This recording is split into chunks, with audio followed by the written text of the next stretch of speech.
The land stretching from the Ural Mountains all the way to the Pacific Ocean holds thousands of secrets. But the greatest mystery concerns those who once called these vast expanses home. Looking at the pristine forests and mighty rivers of Siberia, it is easy to believe that this place has always been wild and uninhabited. It seems as though human footsteps are a recent addition here. But this is merely an illusion, a green veil thrown by time over the ruins of a great past. Strangely, ancient Arab sages and travelers who compiled the first detailed maps of the world labeled these territories with the haunting term, the devastated land. What did they know that we have forgotten? Why did they speak not of a wild land, but specifically of a devastated one, implying that life once thrived here before being violently extinguished? This catastrophe explains the physical disappearance of the ancient culture, but it does not explain the conspiracy of silence that surrounds these facts today. Despite the presence of megaliths, chemical artifacts, and the ancient idol, official science prefers to ignore the Ural findings. Admitting that the cradle of civilization might have been in Siberia would require a complete rewriting of history textbooks, and an admission that many academic dogmas are untenable. It is easier to declare grand ruins a trick of nature than to rewrite the history of humanity. However, the stones continue to silently keep their secret, waiting for those willing to look beneath their feet and ask uncomfortable questions, discovering the genuine, forgotten past of this land. The answers begin to emerge if we stop relying solely on dusty textbooks and learn to notice the inconsistencies in the landscape around us. To the casual observer, the Urals are simply majestic mountains. However, here and there, emerging from beneath centuries-old layers of soil and taiga moss, are outlines that cannot be dismissed as a whimsical game of nature. We are faced with colossal structures, such as Black Sopka or Mount Rotak, reaching heights of 700 meters or more. They tower over the forest like eternal sentinels. Official geology offers a convenient explanation. These are natural formations, the result of frost, wind, and water eroding the stone over millennia.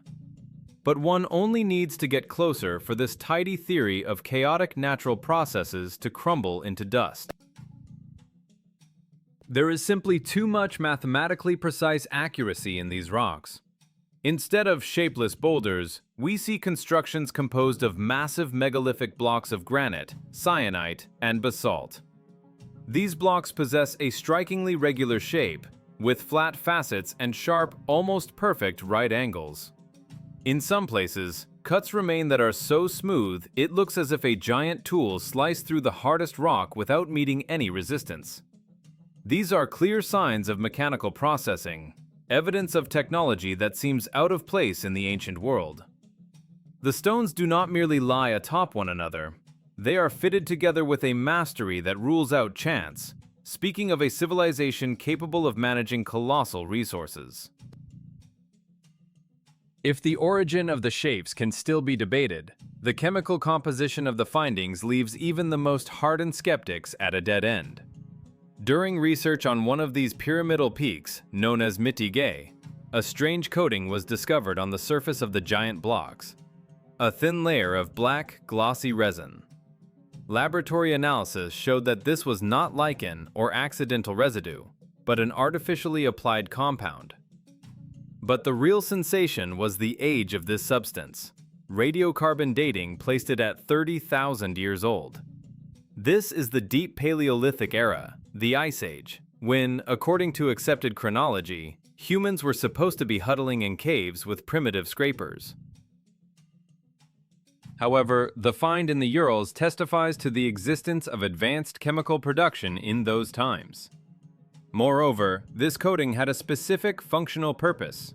Specialists believe the resin could have served as a perfect reflector, turning the faces of the pyramids into giant mirrors for transmitting light signals over vast distances, a kind of ancient navigation or communication system.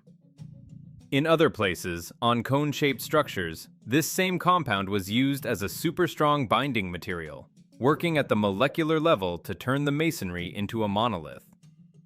Attempts by modern scientists to recreate this recipe have failed, which speaks to the highest level of materials science possessed by these ancient masters. The scale of this work begs a logical question. Who was capable of moving multi-ton blocks and erecting cyclopean walls? Here, ancient legends preserved in the memory of indigenous peoples come to our aid. The legends tell of a race of giants who lived here long before the arrival of modern man. These were beings of incredible height, possessing immense strength and wisdom, who lived for thousands of years. Interestingly, such references are not found only in folklore. The famous Arab traveler Ibn Fadlan, who visited these lands in the 10th century, left records of meeting a man of gigantic stature, which lends these myths a frightening credibility. If we accept the existence of such builders, the puzzle of moving the megaliths solves itself. What is an immovable boulder to us, requiring cranes and hydraulics, would have been a standard building block for a creature 15 meters tall. They didn't need complex machinery, only their own physical power. The absence of mass graves for these beings is also explained by their incredible longevity, as mentioned in the legends. But legends and rocks are one thing. A material object that can be dated and studied in a museum is quite another, and such an artifact exists.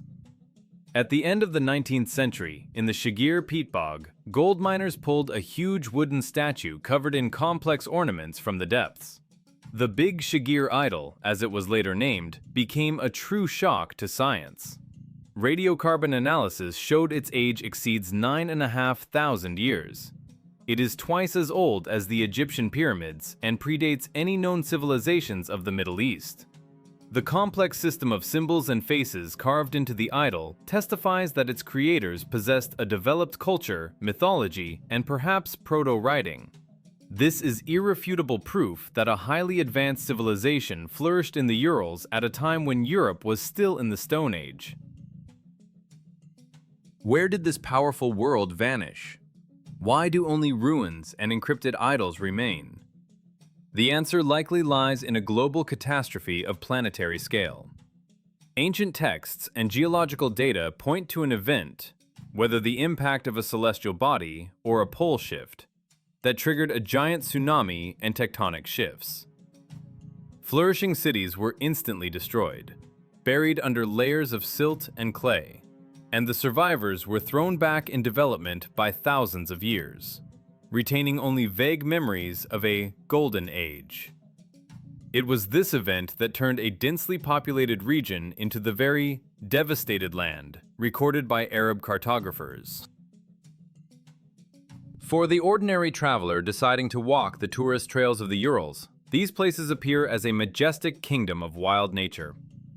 Ancient spruce trees, turbulent rivers, and, of course, the mountains. Old, battered by time, covered in lichen and snow.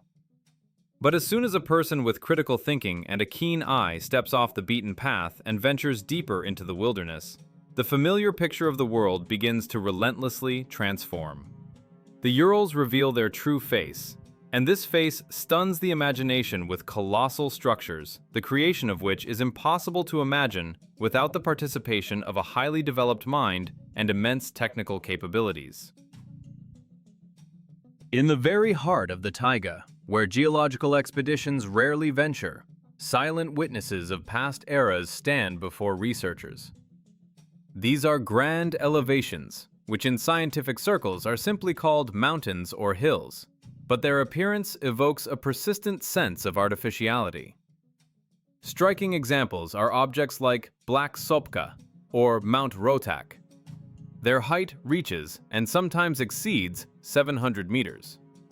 They tower over the sea of forest like eternal sentinels guarding the peace of ancient secrets. Official science offers a very convenient and, at first glance, logical explanation.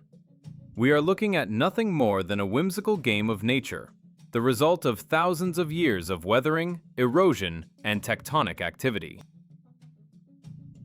Geologists convince us that frost, gale-force winds, and streams of water can act as sculptors, carving forms from the rock mass that the human eye mistakenly accepts as man-made objects.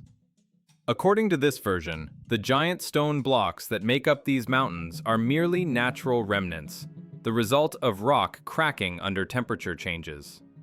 However, this tidy theory begins to crumble before our eyes the moment one approaches the foot of these giants and examines their structure up close. There is too much unnatural, mathematically precise accuracy in these so-called natural formations, a precision completely uncharacteristic of chaotic natural forces. Instead of a disorderly pile of stones, which one would expect from a crumbling mountain, we see ordered constructions. They consist of huge megalithic blocks made of the hardest rocks, granite, syenite, and basalt. Many of these blocks have a shockingly regular geometric shape. We observe perfectly flat facets, even surfaces as if polished by a giant machine, and clear, practically flawless right angles. In the wild, right angles are extremely rare, and certainly not on such a scale or in such concentration on a single object. In some places on these stones, cuts are visible that are so smooth and even that it creates the impression that a giant red-hot knife or laser cutter passed through the stone, meeting no resistance from the material. Such a mark cannot be explained by wind, water, or frost weathering. Erosion always acts chaotically, smoothing corners and creating rounded, irregular shapes. Here, we see the triumph of geometry and engineering calculation. These megaliths are found everywhere if one simply looks carefully at the slopes and peaks, and their clearly artificial origin raises no doubts in those who have encountered modern industrial construction. These are not just shards of rock that have fallen onto each other. These are fragments of ancient Cyclopean structures, the walls of which were laid using polygonal masonry. Blocks weighing hundreds of tons are fitted to each other with such precision that it is sometimes impossible to slide a knife blade between them. We are facing clear signs of mechanical processing, evidence of technologies that seem impossible for the level of development attributed to the ancient world. Who, and more importantly, with what, could process the hardest mountain rocks with such ease and precision? In official history, there is not a single mention of peoples inhabiting the Urals who possessed such industrial capacities. On the contrary, we are told that these lands were wild and practically uninhabited. But the stones lying before us say otherwise. They literally scream of a civilization capable of erecting structures requiring incredible skills in logistics, engineering, and resource management. So what towers over the Ural taiga? A unique natural phenomenon with no analogs in the world? Or the legacy of a highly developed culture unknown to us? If we assume this is the work of intelligent beings, the scale of their activity is staggering. These were not just dwellings or temples, they were complexes of industrial or defensive significance, built to last for ages. The shape of these objects, their orientation to the cardinal points, and the quality of the material processing force a reconsideration of everything we know about the past of this region. However, visual inspection and geometric correctness are only the tip of the iceberg. The answer to the question of the purpose of these objects and the level of development of their builders turned out to be much deeper than one could assume by looking only at the shape of the stones. It was hidden in the very composition of the surface of these megaliths. During detailed research on some blocks, specialists discovered something that finally dispels the myth of the natural origin of these giants and points to their absolutely fantastic technical equipment, transporting us from the supposed Stone Age straight into an era of high technology. The answer to what these stone giants are and who created them turned out to be far more startling than the boldest hypotheses of amateur archaeologists. The solution was hidden not in the shape of the stones themselves, but in what covered their surface. During a detailed expedition to one of the peaks of the Ural Range, known among the local population as Mitigay, researchers encountered a phenomenon that went beyond the scope of any known natural geological process. Upon closer examination, it turned out that specific sides of the giant megalithic blocks were covered with a thin but extremely durable layer of an unknown substance resembling black resin. Skeptics might suggest that these are merely traces of ancient fires, a specific lichen growth, or rock oxidation. However, this coating was applied in an even, deliberate layer and possessed a strange, glossy shine completely uncharacteristic of organic matter or soot. When samples of this mysterious substance were carefully collected and sent for laboratory analysis, the results produced a bombshell effect in specialist circles. Radiocarbon dating, a method considered one of the most reliable in modern science, showed that the age of this organic resin is at least 30,000 years. To realize the scale of this figure, one must recall school history lessons. 30,000 years ago is the deep Upper Paleolithic, the harsh Ice Age. According to official chronology, our ancestors at this time were primitive hunters and gatherers fighting for survival, living in caves or hide huts, and struggling to fashion the simplest stone scrapers. What chemistry, what production of complex polymers can we speak of? But the find in the Urals completely destroys this primitive picture. It testifies that already in those immemorial times, a civilization existed in this territory that mastered the most complex technologies of chemical synthesis. But the most intriguing question was the purpose of this substance. During the research, two main hypotheses were born, and each points to the high technical level of the ancient builders. The first version states that the resin performed the function of an ideal optical reflector. The smooth granite facets covered with it turned into giant mirrors, capable of reflecting sunlight or perhaps other types of radiation. If one imagines an entire network of such pyramids, whose mirror surfaces caught and redirected signals, then we are looking at the remains of a grandiose communication or navigation system. With the help of such light beacons, information could be transmitted over hundreds of kilometers, coordinating actions over the vast territories of the Urals and Siberia. These mountains were not just cult structures, but high-tech, functional objects, a kind of technical infrastructure of the ancient world. The second function of this substance was revealed when studying other megalithic objects, specifically cone-shaped constructions. Here, the same resin was used in a different capacity, as a super strong binding material, a kind of prehistoric superglue or cement. Analysis of the compound structure showed an incredible thing.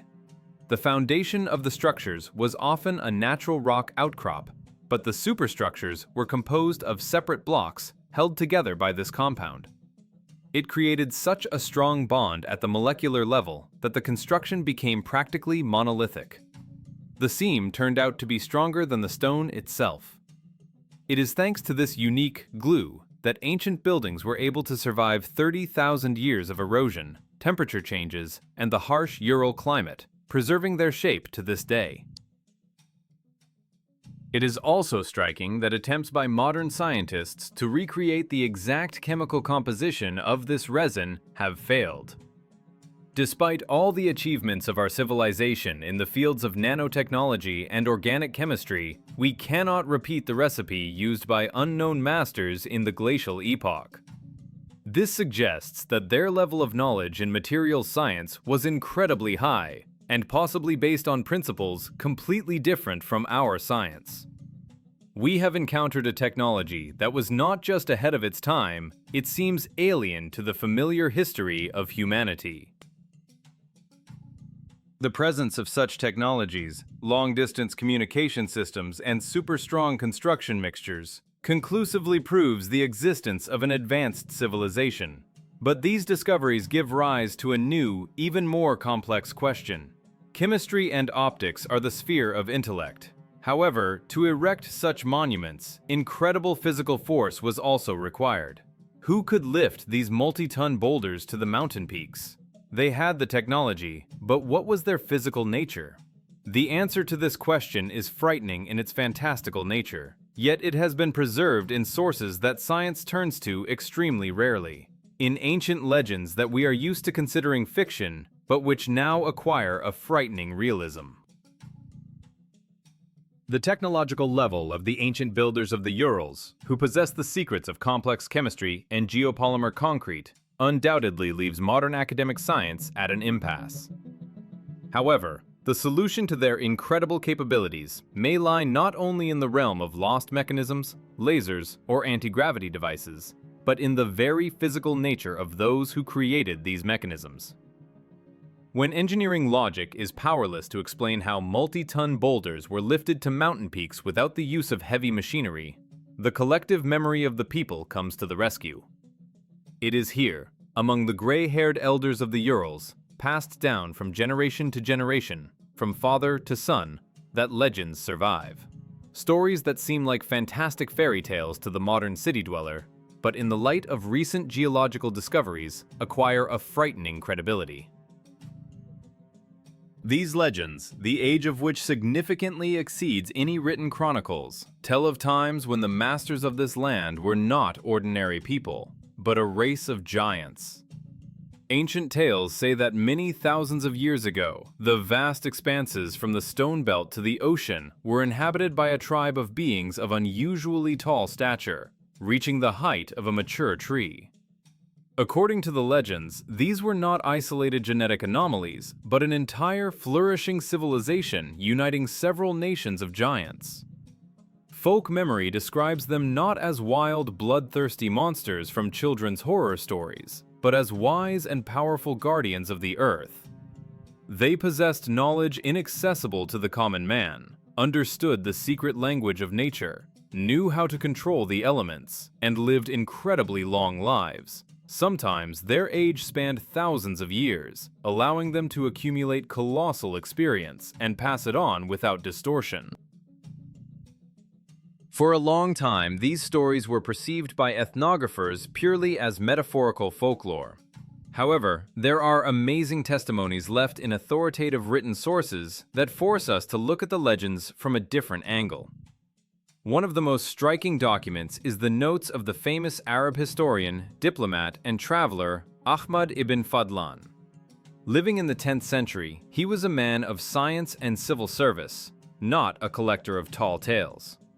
In his reports on his journey to the lands of Volga, Bulgaria, and further north, he described in dry detail, as befits an official, an encounter with a man whose height went beyond the bounds of the reasonable. Ibn Fadlan claimed that he did not just see the giant from afar, but had the opportunity to observe him up close and even hear his speech. Testimony of this level, coming from an educated man of his era, is difficult to dismiss as hallucination or fiction. If we accept the hypothesis of the existence of a race of giants as a working theory, then many insoluble puzzles of the Ural megaliths suddenly find a simple and elegant physical explanation. What is an immovable granite block weighing 50 or 100 tons for us, people of average height, would be equivalent to a standard building brick or cinder block for a creature 10 to 15 meters tall? In this paradigm, there is no need to search for traces of giant cranes, levitation devices, or complex hydraulics, which archaeologists still cannot find.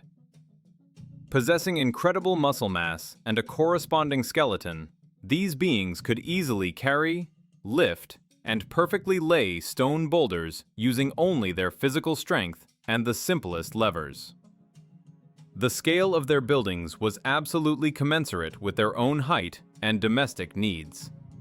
Where we, craning our necks, see a cyclopean fortress wall, they perhaps erected a simple fence for livestock.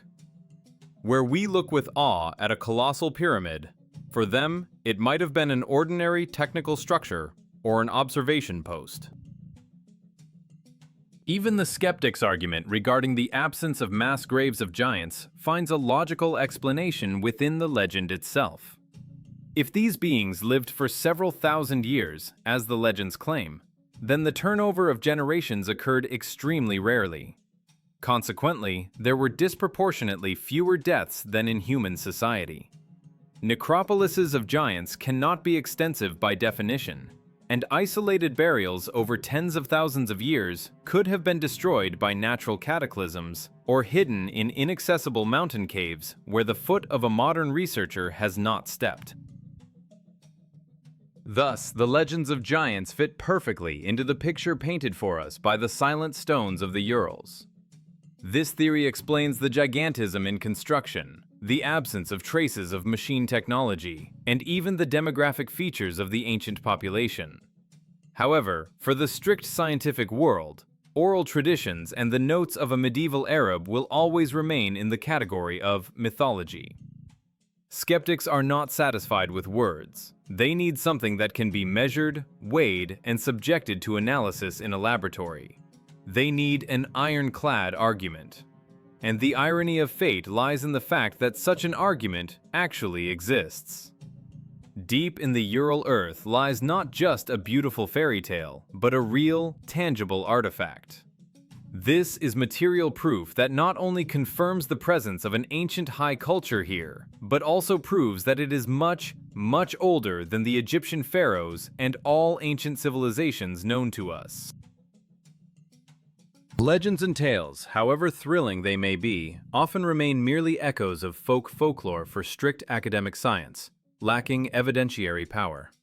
Scientists are accustomed to believing facts, measurable quantities, and radiocarbon dates, not stories about giants who once lived. However, at the end of the 19th century, the Ural land, as if tired of skepticism and distrust, revealed to the world an artifact that became not just a museum treasure, but a real challenge to the entire official historical chronology. This story began not in the silence of university libraries, but in the harsh conditions of industrial mining, when human thirst for gold led to a discovery whose value exceeds any precious metal.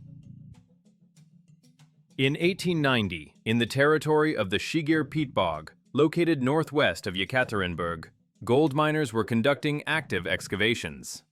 Peat, as is known, is a unique natural preservative.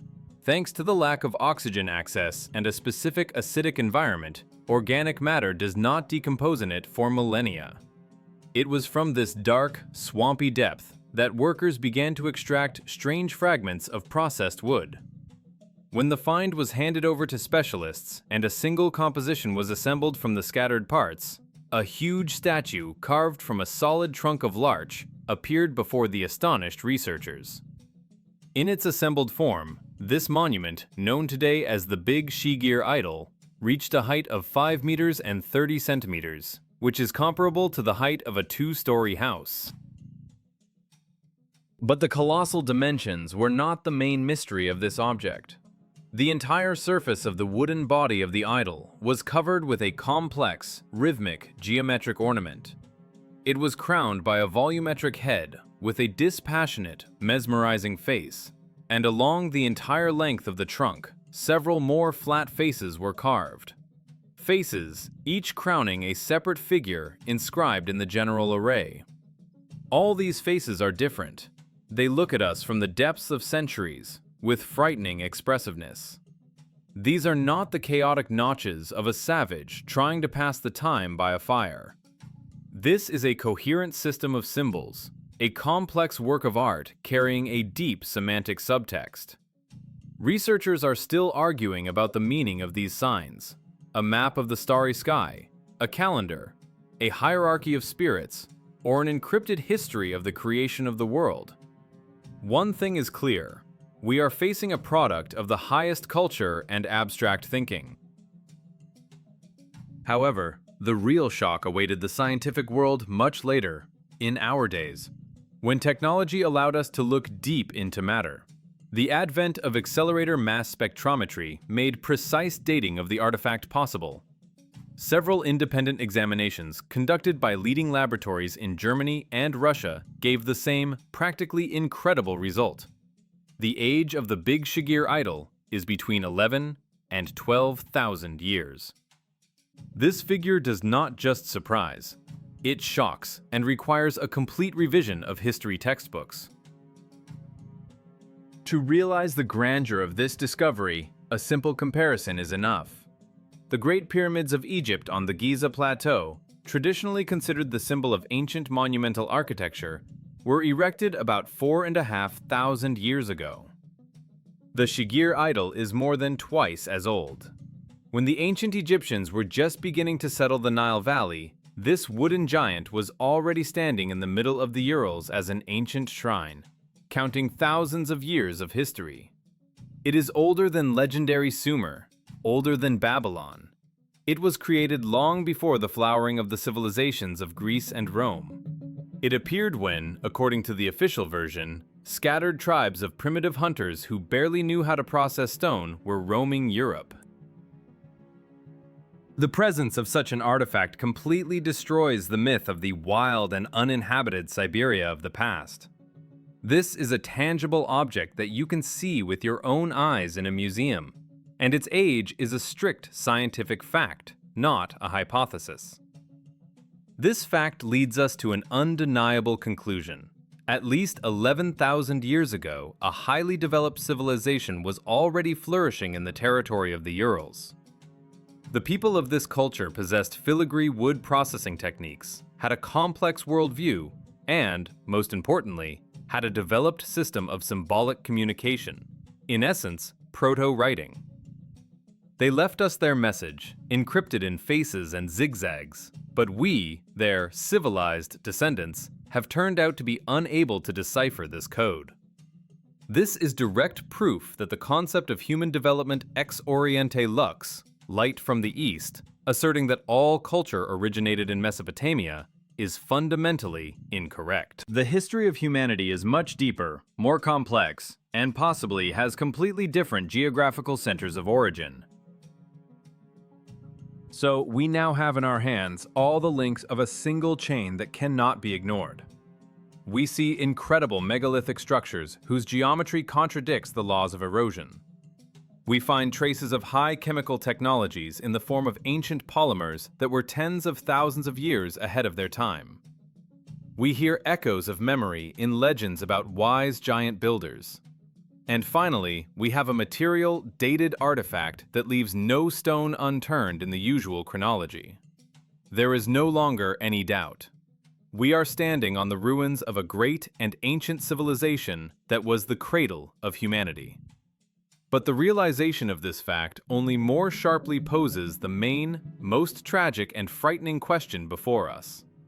If this civilization was so powerful, so wise, possessed such knowledge and technology, where did they all disappear to? Why was their history cut short so suddenly, leaving behind only silent ruins? The assembled facts, from the incredible geometry of the megaliths to the chemical traces of high technology and the ancient wooden idols, paint before us a picture of a once great civilization whose power and knowledge of the world stun the imagination. However, their sudden and total disappearance leaves a gaping void in history that cannot be filled by standard explanations of migration or epidemics. Historical experience teaches us that civilizations, as a rule, do not vanish without a trace overnight.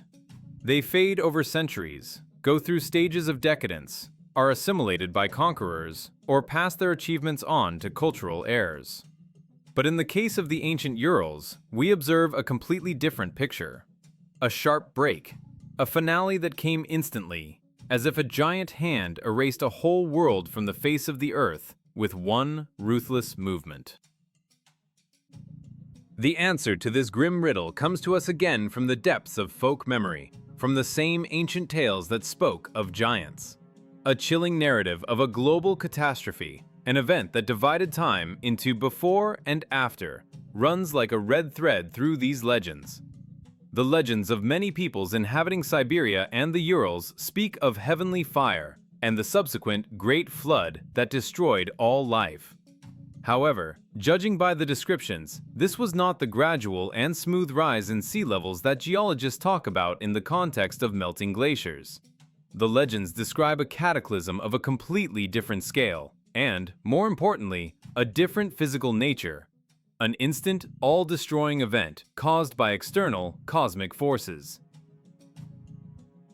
Modern researchers reconstructing the events of that era lean towards the version of the fall of a large celestial body, or a series of meteorite attacks that could have triggered a shift in the Earth's axis, and, as a consequence, a giant inertial wave.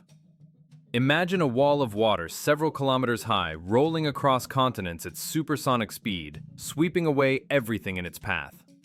Such an impact explains why majestic cities were not just destroyed, but literally ground to dust. The shockwave and tsunami carried billions of tons of soil, silt, sand, and stones. It was this colossal mass of sedimentary rocks that buried the ruins, preserving them for thousands of years. What we accept today as hills and forest-covered mounds may actually be ancient buildings hidden under a multi-meter layer of deposits. Such an event put an end to a flourishing era in an instant. Only a few could survive in such a hell. Those who, by a lucky chance, were high in the mountains or in deep caves at the moment of impact. But these survivors lost everything: infrastructure, tools, energy sources, and accumulated knowledge bases. The highly developed civilization was violently thrown back into the Stone Age. Engineers, astronomers, and chemists perished, and their descendants had to fight for a piece of bread and warmth by a fire. The most complex technologies turned into useless junk, and memories of past greatness transformed into myths about gods flying in fiery chariots and a golden age lost due to the wrath of the heavens. It was this planetary-scale catastrophe that turned the once blooming, densely populated lands into the very devastated land that Arab geographers mapped with bewilderment millennia later. Medieval travelers saw only the consequences of the ancient tragedy: vast, deserted expanses overgrown with impassable wild forests, and rare, scattered tribes dragging out a modest existence on the ruins of Cyclopean foundations, the origin of which they could no longer explain. They recorded the result without understanding the causes, but the name devastated itself carried the memory that this emptiness was unnatural.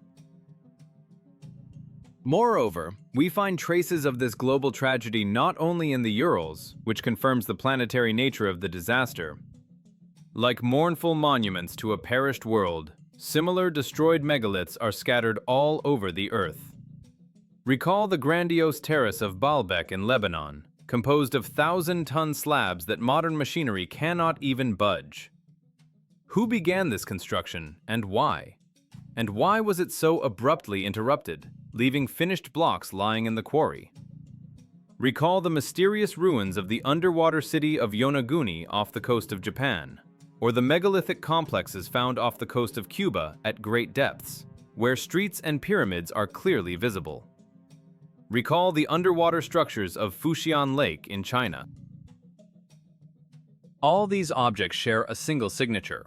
They were created by a civilization with a unified engineering standard and the highest level of technology, and were instantly destroyed and buried, either under a column of water or under layers of clay and sedimentary rocks.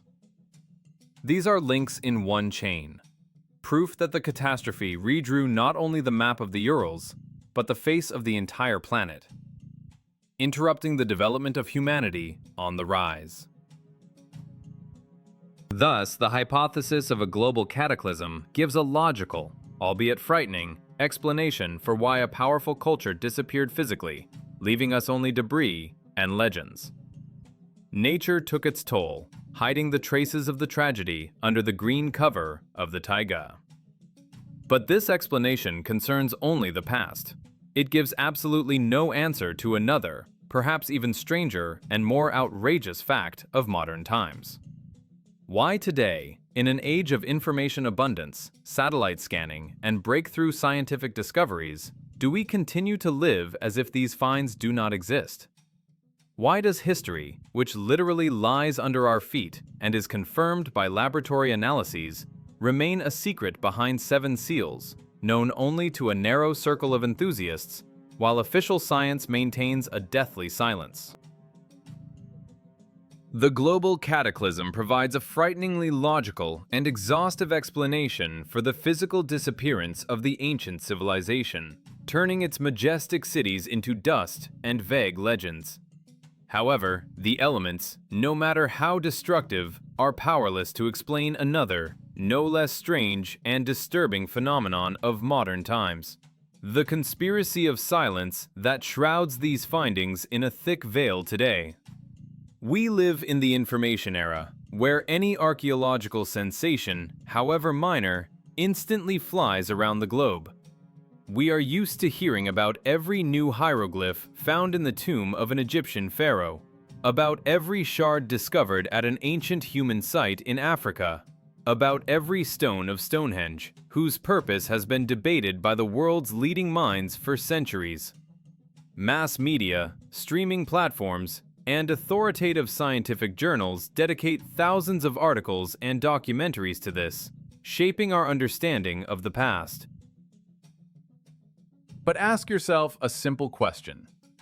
Who among the general public has heard of the 30,000-year-old polymer resin of the Urals, the chemical composition of which modern laboratories cannot reproduce?